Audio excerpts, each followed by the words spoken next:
So as usual, let's talk about the deck. The deck is made up of 2 layers of bamboo, 6 layers of Canadian maple, and 2 layers of fiberglass. It's just shy of 9.5 inches in width, and the length is about 39 inches. They are utilizing 3mm foam grip tape to help dampen road vibrations. The max load on the board is 330 pounds, so if you are a heavier rider, this could be a good choice for you, especially with this price point. Now, at first I thought the shape was a little strange, and then I remembered that this is the true old school pintail style. It really reminds me of that vintage longboarding vibe. Even the underbelly of the deck is well put together. I like the colors, nice and subtle, and it doesn't have any crazy vibrant colors going on. Now, once you ride this board, you realize the deck is quite different. It has this kind of drop down bowl kind of shape that also acts as a concave. So for your front foot, you can really dig it in and plant it in nicely. So once you hit top speeds, you will be super comfortable and nice and planted and super stable.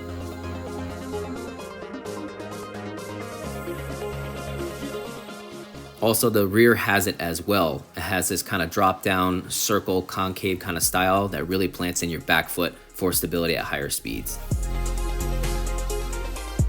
As for the trucks, these are 9 1/4 reverse kingpin trucks, and I just thought they would just be any old plain Jane reverse kingpin trucks. I was a little wrong. As you saw before, they have plenty of carve to them, and I had 0 problems with any kind of speed wobble. So with this unique shape of the deck, along with these reverse kingpin trucks, it was a lot of fun. Check it out.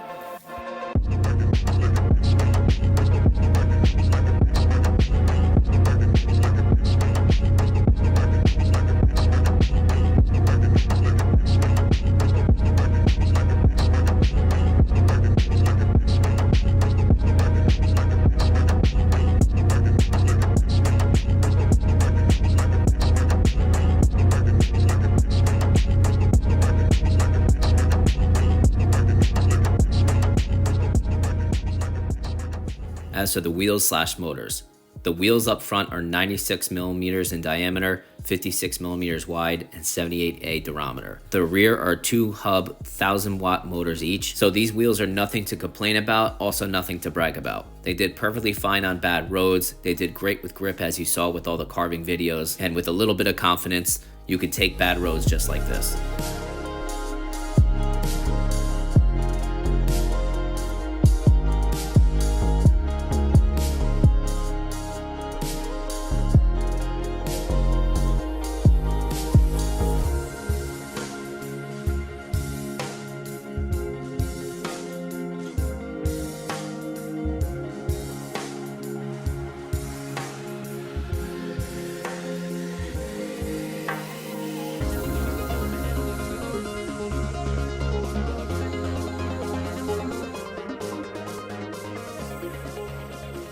Now, I don't see anybody mentioning this, but with hub motors, it's really easy to get up driveways and little curbs like this. When you go up and down little curbs like this on a belt drive, your bash guards will get scratched up and sooner or later will fall off. You also have your belt covers that get all scratched up, and of course your motor mounts itself. Sometimes even the belts itself get damaged by going up and down these little curbs like this. When you have hub motors, it's just simply up and down and you have the clearance and you're not damaging anything.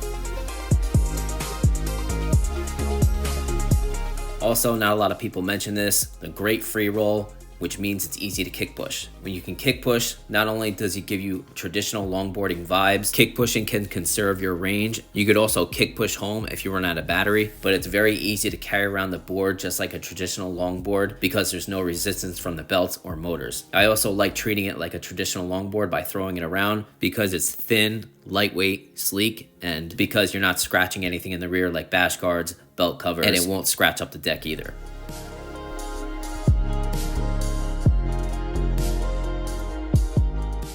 As for the ESC, Outdoor Master is utilizing their customized FOC ESC version 1.0. I didn't feel any jittering, it was smooth, no complaints there. Now the only complaint I do have is the remote doesn't show your miles or your trip. It only exposes Outdoor Master on the very bottom, which I thought was a little strange. But everything else is normal, shows your speed modes, your battery meter, your remote meter, and of course your speed itself.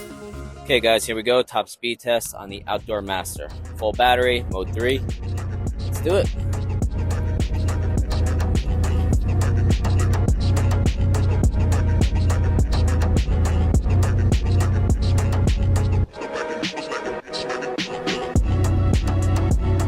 Damn, pretty fast.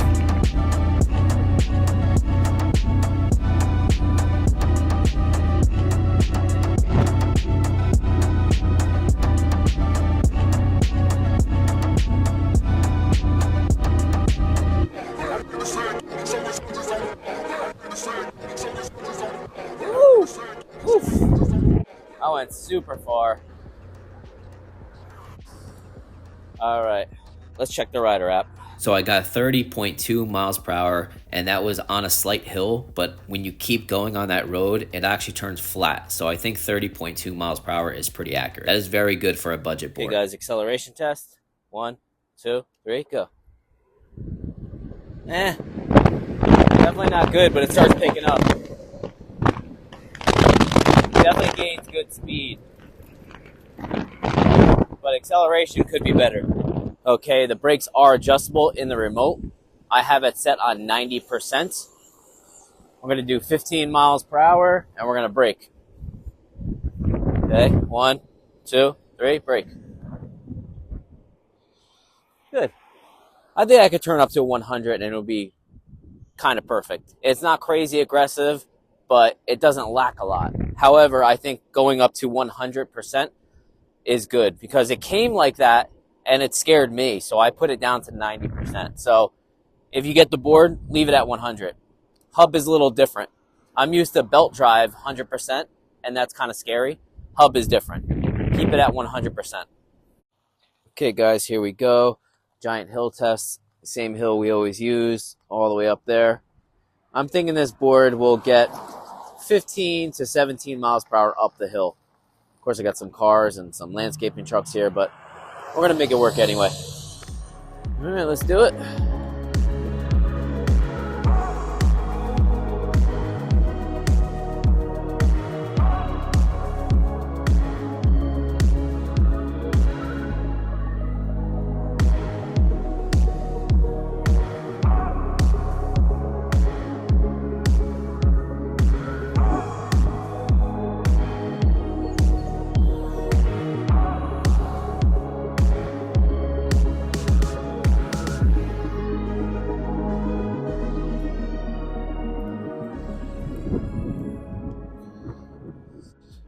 Struggled a bit, but it still got up there. Let's check the rider app. So 15.9 miles per hour. I'm just going to call it 16 miles per hour for a budget-oriented, beginner-friendly board. I think that's perfectly fine. It's not going to fly up hills, but it'll definitely get up the hills for you. Yeah, so the initial acceleration isn't great, but when you get up to speed, it's actually pretty impressive for its price point. It's going to be hard to notice on camera, but I'm going to do it anyway. Let's get up to 15 miles per hour and punch it. 1, 2, 3, go. See, already 24 miles per hour. It's really good. Do it again. 1, 2, 3, punch it. 24 again. It's fast once you get up to speed. As for the battery in the outdoor Master Caribou, it is utilizing a 346 watt-hour Samsung 40T cell battery. As for range, I was in speed mode 3 about 80% of the time, and about 20% of the time I was in speed mode 2. I'm a 155-pound rider, and the temperature was about 61 degrees. I carve a whole lot, which kills a little bit of range, and I hit some hills. I got 17.5 miles of range utilizing the outdoor Master Caribou. Final thoughts. With our discount code, it takes off a whopping $77, so the pricing point will be about $442. But as you can see, there's also tax in there. Sometimes companies tax boards, sometimes they don't. It all depends on your state as well. Sometimes I've paid taxes before on boards, sometimes I haven't, so I really don't know the rules and regulations about that. But for $442, I think this is a great value, especially if you are a bigger rider. The only boards I like better than this in this price point with this battery pack is the original Backfire Zealot, which you pretty much cannot buy anymore unless you live in Canada or Australia, according to the website, and also the Ace Deck S3. Now, both of those boards I love, but they're extremely flexy. So if you're a bigger rider, I don't really suggest those boards. Now, if you go on the Outdoor Master website, you see pretty much everything that relates to actually outdoors, whether it's a snowboarding helmet, goggles, golfing bags, skateboard helmets, traveling backpacks, tents, and much, much more. So if you are an e-skater plus a real outdoorsy person, you'll really love their website. Thank you for watching, guys. Please comment, like, share, subscribe. Have a good one, guys.